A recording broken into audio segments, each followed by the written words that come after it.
On corrige ensemble le bac maths Nouvelle-Calédonie du 28 août 2023, jour 1, exercice 2, questions 1 et 2. Tu passes le bac maths cette année et cette vidéo va te permettre de comprendre exactement ce qui est réellement attendu par le correcteur. La question 2 de cet exercice est très représentative du niveau bac sur les démonstrations par récurrence. J'ai préparé pour ce type de questions une fiche méthode claire dont tu peux voir un extrait accompagné d'un audio explicatif. Elle est gratuite, le lien se trouve sous la vidéo.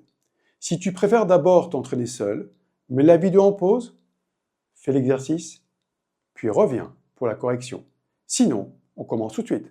On considère la suite UN définie par U0 égale 3 et pour tout entier naturel n par UN plus 1 égale 5UN moins 4n moins 3.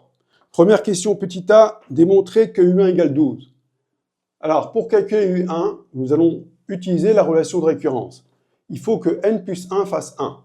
Donc, U1 est égal à U indice 0 plus 1. Donc, ce qui est égal à 5 U0 moins 4 fois 0 moins 3. On remplace bien sûr U0 par sa valeur. Donc, 5 fois 3, moins 3.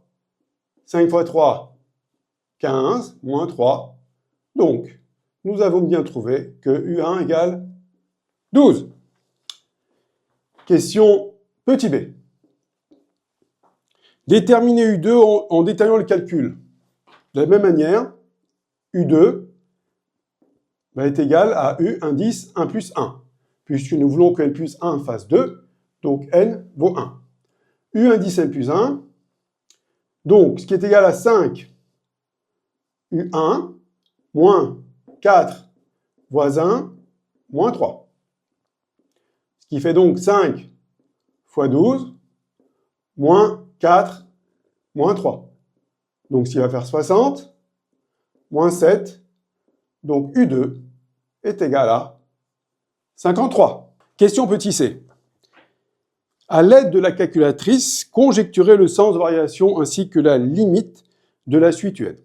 Alors, tu prends ta calculatrice, tu la mets en mode suite et en mode suite récurrente d'ordre 1. Ensuite, tu indiques que U0 égale 3 et tu donnes à la calculatrice la relation de récurrence qui est ici. UN plus 1 égale 5UN moins 4N moins 3. La calculatrice te donne alors les valeurs suivantes.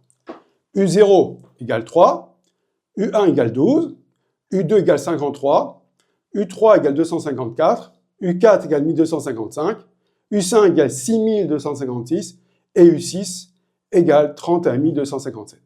Alors, la question plus C, c'est une conjecture. Une conjecture, c'est un constat. C'est-à-dire, qu'est-ce que je constate lorsque la calculatrice m'a donné toutes ces valeurs? Donc, la réponse va être toujours la même à une conjecture. Il me semble que une conjecture n'est pas une démonstration. Une conjecture est le résultat d'un constat que l'on fait suite à une certaine observation. Donc, la réponse va être « Il me semble que la suite UN soit croissante et tende vers plus infini. » Rien de plus. Question 2. Démontrer par récurrence que pour tout entier naturel n, on a U indice n supérieur ou égal à n plus 1. Donc, la propriété Pn que nous devons démontrer est UN supérieur ou égal à n plus 1. La démonstration par récurrence est une démonstration très codifiée.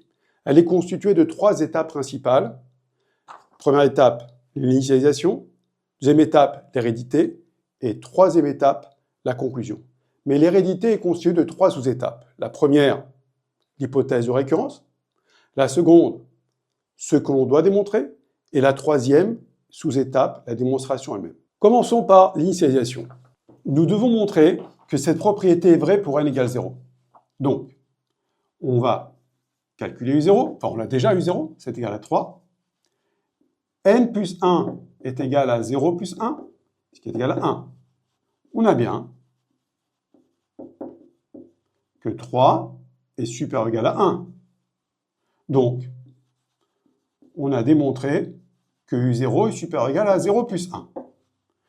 Et là, on conclut, et on écrit clairement, avec une phrase, la propriété est vraie pour n égale 0. C'est tout. Là, nous avons fini l'initialisation. Deuxième phase, l'hérédité. C'est la phase clé de la démonstration par récurrence. Alors, petit a, l'hypothèse de récurrence. Ici, on va supposer que la propriété est vraie à un rang n fixé, à un rang n donné. Ce n'est pas du tout une démonstration, c'est juste une hypothèse que l'on fait. Donc, Pn est vrai pour n fixé. C'est-à-dire, et c'est important de l'expliciter, que un est supérieur ou égal à n plus 1 pour n fixé. Deuxième phase, ce que l'on doit démontrer. Démontrons que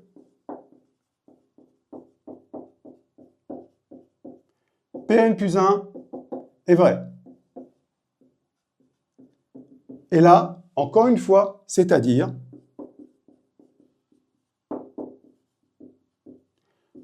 que U indice n plus 1 est supérieur ou égal à n plus 1. Donc, U indice n plus 1 supérieur ou égal à n plus 2. Donc, on écrit exactement ce que l'on doit démontrer. Maintenant, troisième phase, la démonstration elle-même. On part de l'expression de un plus 1. Un plus 1 est égal à 5 un moins 4n moins 3. Et nous, on veut reconstruire un plus 1 en partant de l'hypothèse de récurrence. Donc, n est supérieur ou égal à n plus 1 par hypothèse. Pour construire n plus 1, je multiplie par 5 de chaque côté. Donc, 5 un est supérieur ou égal à 5 fois n plus 1. Donc, 5 un est supérieur ou égal à 5n plus 5. Maintenant, pour finir de construire un plus 1, il faut que je rajoute moins 4n moins 3 de chaque côté de l'inégalité. Donc, j'obtiens que 5un moins 4n moins 3 est supérieur ou égal à 5n plus 5 moins 4n moins 3. Donc, j'obtiens que U indice n plus 1 est supérieur ou égal à n plus 2. Et c'est exactement ce que je cherchais à démontrer dans ce qu'on a écrit ensemble, ce que l'on doit démontrer. Il fallait démontrer que Un plus 1 est supérieur ou égal à n plus 2. Donc là, c'est fait. D'où Pn plus 1 est vrai. Donc, on est parti de l'hypothèse Pn est vrai, et on arrive à la conclusion que Pn plus 1 est vrai. Maintenant, nous allons pouvoir conclure la troisième phase. La conclusion, c'est une phrase qu'on va rajouter à la fin, qui sera toujours la même.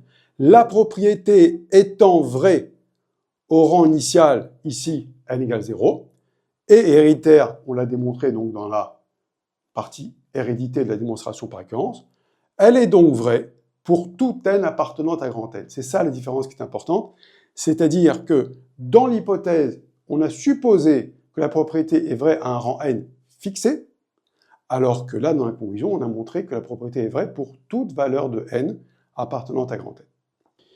Petit b, en déduire la limite de la suite un. Bien, nous avons que limite, lorsque n tend à plus l'infini, de n plus 1 est égal à plus l'infini, là, il n'y a pas de problème, plus l'infini plus 1, plus l'infini. De plus,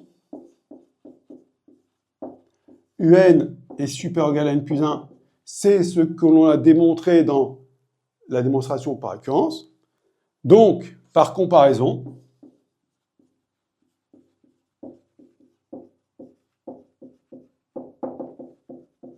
limite, lorsque n tend à plus l'infini de un égale plus l'infini.